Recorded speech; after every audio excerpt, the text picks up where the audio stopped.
नमस्कार, मैं रुचि Tiwari, BTV news में आपका स्वागत है। चुनावी पारा चढ़ा हुआ है। मात्र 2 दिन बचे मतदान को। 19 तारीख को मतदान होना है। कांग्रेस सहित सभी दल के प्रत्याशी जीत को लेकर अपनी एड़ी चोटी का जोर लगा रहे हैं। तो इसके अलावा हम इस चुनावी माहौल में बात करेंगे भाजपा की लोकप्रिय प्रत्याशी श्रीमती भारती पारधी जी से कि वो अपनी जीत को लेकर कितनी आश्वस्त हैं। तो बताइए भारती जी। निश्चित तौर पर जैसे आपने देखा कि चुनाव का एक उल्टी गिनती शुरू हो गई और अंतिम पड़ाव पर चुनाव है। जिस तरीके से मैंने करीब 1 से सवा महीने से प्रचार कर रहा है तो लोग, जनता का, कार्यकर्ता तो उत्साहित ही है, मतदाताओं का भी जो मुझे आशीर्वाद है, जो प्रतिसाद मिल रहा है, उससे निश्चित तौर पर भारतीय जनता पार्टी की जीत सुनिश्चित है। और इसका कारण भी जो मैं मुझे मानती हूँ वो आदरणीय नरेंद्र मोदी जी का जो पूरे देश में हवा है वो, और दूसरा कारण नया प्रत्याशी, और इस जिले में जैसे पहली बार महिला प्रत्याशी भारतीय जनता पार्टी ने दिया है तो लोग में उत्साह का माहौल है। बालाघाट जिला जो कि संसाधनों से परिपूर्ण माना जाता है, चाहे हम आगे चावल की बात करें या फिर मैग्नीज, तांबा, बांस की बात करें, बालाघाट जिला अव्वल माना जाता है। हाँ जी। परंतु बालाघाट में औद्योगिक के क्षेत्र में आज भी हम कहीं ना कहीं बालाघाट जिले को पिछड़ा मान रहे हैं। तो क्या मानती हैं आप, क्या कहना चाहेंगी? निश्चित तौर पर हमारे यहाँ मतलब अनेक संभावना है, मैग्नीज है, तांबा है, वन संपदा है, चावल है। तो ऐसा नहीं है कि हमारे वरिष्ठों ने या पहले कुछ ऐसे कार्य नहीं हुए हैं।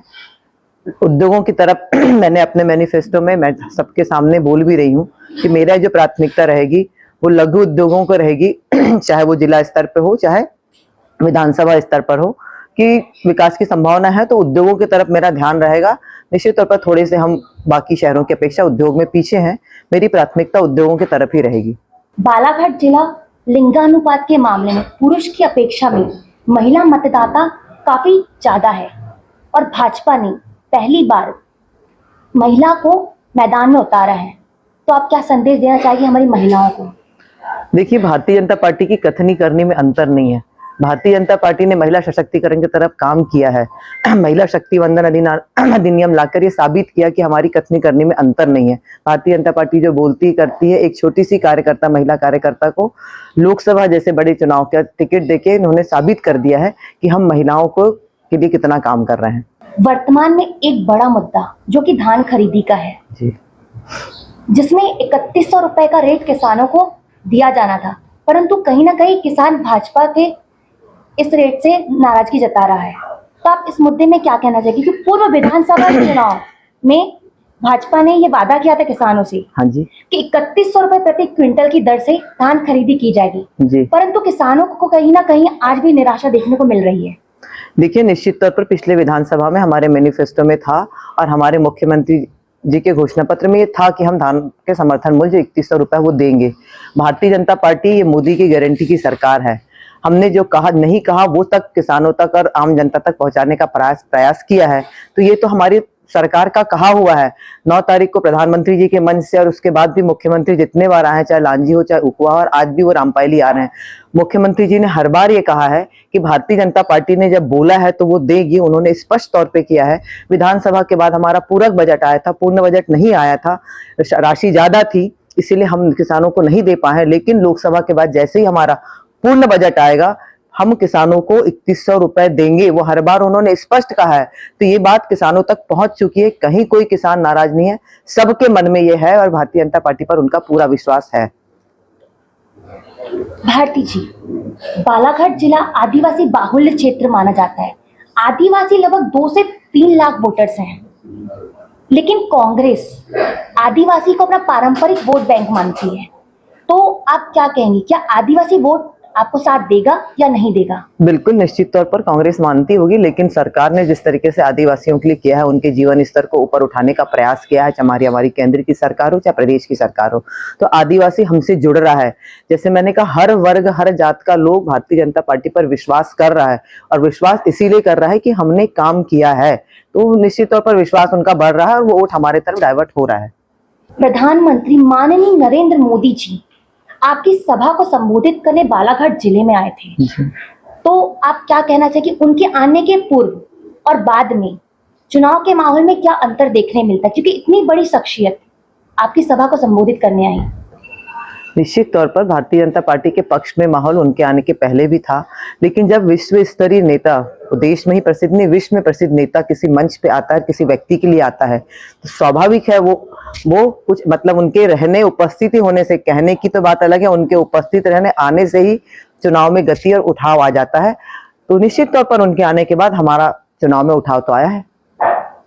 दशकों से रेल सेवा के मामले में हाँ जी, हमारा जो बालाघाट जिला है काफी पिछड़ा माना गया है। हम अपने पड़ोसी जिले की बात करें, गोंदिया छिंदवाड़ा, वहां पर महानगरों की तर्ज पर रेलगाड़ियां चल रही हैं, लेकिन हमारा बालाघाट जिला सिर्फ गोंदिया तक ही सीमित है। वो भी गोंदिया तक के सफर के लिए हमें 4 घंटे देरी से इंतजार करना पड़ता है। तो ये काफी गंभीर समस्या है आम लोगों के लिए। तो आप क्या कहना चाहेंगी? आपका कहना सही है। आप जैसे बोल रही हैं कि मगर अटल जी की सरकार में ही हमारे यहाँ नैरो गेज से ब्रॉड गेज हुआ है, ये आपको जहाँ ध्यान होगा। हमारे जो सांसद हैं उनके प्रयासों से ही हम ब्रॉड गेज ला पाए हैं। आज भी जो बातें हैं, हमारे वर्तमान में जो सांसद है आदरणीय डॉक्टर ढाल सिंह बिसेन, उन्होंने प्रयास किया है कि ट्रेन के फेरे बढ़ाने का। मेरी भी प्राथमिकता में रहेगा कि हम कनेक्टिविटी में हमारे यहाँ से डायरेक्ट दिल्ली हो, बम्बई हो, हैदराबाद के लिए ट्रेनें शुरू हो। तो मेरी प्राथमिकता में यह है कि हम ट्रेन का फेरे बढ़ाने का और लाइन भी बढ़ाने का काम करेंगे, क्योंकि सिंगल लाइन है हमारे यहाँ, तो इसलिए परेशानियां भी आती है। राम मंदिर निर्माण और राम लहर से भाजपा को इस चुनाव के माहौल में क्या फायदा देखने मिलेगा? आज रामनवमी के इस पावन पर्व पर बालाघाट जिला ही नहीं अभी तो पूरा देश राम की भक्ति में डूबा हुआ है। तो आप क्या कहना चाहेंगी? निश्चित तौर पर मेरा तो खुद का मानना है कि 22 जनवरी को जो हमने प्रभु राम को स्थापित किया, मंदिर बना और प्रभु राम की स्थापना हुई है, मूर्ति स्थापना, उसके बाद से ही पूरे देश में राममय माहौल है। रामराज की शुरुआत कहती हूँ मैं तो हमेशा, और पूरा देश फिर से उत्साहित है कि राम राज्य के बाद पहली रामनवमी है। तो पूरा देश में रामनवमी का माहौल बहुत उत्साह से है। और मैं तो मेरे बोलने के पहले हर सबको ही कहते हैं कि सबका मतलब जो माहौल एक पॉजिटिव, भाजपा के लिए जो फायदा हुआ है, हर आदमी यही कह रहा है जिसने राम को लाया है हम उन्हें लाएंगे। तो निश्चित तौर पर इसका फायदा भारतीय जनता पार्टी को भरपूर मिल रहा है और देश की जनता का आशीर्वाद आदरणीय नरेंद्र मोदी जी को केवल राम मंदिर बनाने के लिए मिल रहा है। एक आखिरी सवाल, भाजपा के सामने एक बड़ा मुद्दा जो कि महंगाई को लेकर आया है। वस्तुओं की कीमतें आए दिन बढ़ती जा रही है।